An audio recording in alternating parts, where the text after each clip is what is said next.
Bonsoir à tous, bienvenue à ce flash d'information. Ce dimanche 25 mars est un jour spécial pour les fidèles chrétiens. Ils sont des milliers à travers le monde à célébrer la fête des rameaux. Ceux de la Côte d'Ivoire ont sacrifié à la tradition en marquant cette fête qui rappelle l'entrée triomphale de Jésus à Jérusalem. La fête des rameaux donne le coup d'envoi de la semaine sainte qui s'achèvera le jour de Pâques dimanche prochain. Dans l'actualité politique en Côte d'Ivoire, les résultats des premières sénatoriales ivoiriennes livrées hier par la CEI, la Commission électorale indépendante, et sans surprise, le RHDP, le Rassemblement des oufouettistes pour l'appel à la démocratie, est largement vainqueur avec 26 circonscriptions remportées contre 8 pour les listes indépendantes. Les explications de Gabriel Zani. Fait, les premiers sénateurs de l'histoire de la Côte d'Ivoire sont élus. Le Rassemblement des oufouettistes pour la démocratie et la paix, RHDP, la coalition au pouvoir, remporte 26 circonscriptions contre 8 pour les listes indépendantes.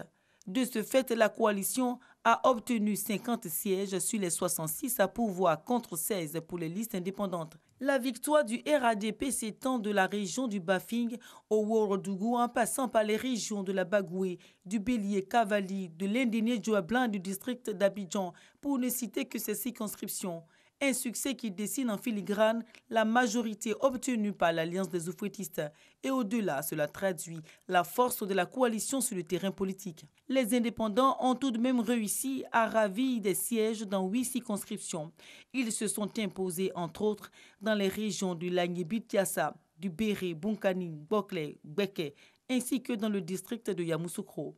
Ces résultats provisoires ont été livrés à l'issue du vote des 7010 grands électeurs. Le taux de participation à ces élections pourrait être élevé sur l'ensemble des 31 régions et des 2 districts du pays. Samedi 24 mars, à la mi-journée, la Commission électorale indépendante chargée d'organiser le scrutin avait annoncé un taux national de participation estimé à 63,92%. Ces élus constituent les 2 tiers des membres du Sénat. Le tiers restant sera nommé par le président de la République avant l'entrée en fonction de cette institution prévue le 10 avril. Le Sénat est la 2e chambre du Parlement ivoirien à côté de l'Assemblée nationale. De leur côté, les douanes ivoiriennes intensifient la lutte contre la fraude. Elles viennent d'installer un nouveau scanner à Noé au poste frontière ivoiro-ghanéen. Cet appareil technologiquement performant va permettre de détecter les marchandises frauduleuses et illicites cachées dans les conteneurs d'une capacité de contrôle de 25 camions par heure. Le nouveau scanner est un don chinois et s'ajoute à 2 autres dont disposent déjà les douanes ivoiriennes pour surveiller les conteneurs aux frontières maritimes. L'INPHB, l'Institut national polytechnique Houphouët-Boigny de Yamoussoukro, bénéficie du soutien de la Banque mondiale. L'institution financière internationale veut en faire un pôle interafricain de référence pour la formation des ressources humaines de qualité pour l'essor du continent. L'annonce a été faite par le vice-président de la Banque mondiale pour l'Afrique, Mactar Diop, en visite à l'INPHB de Yamoussoukro.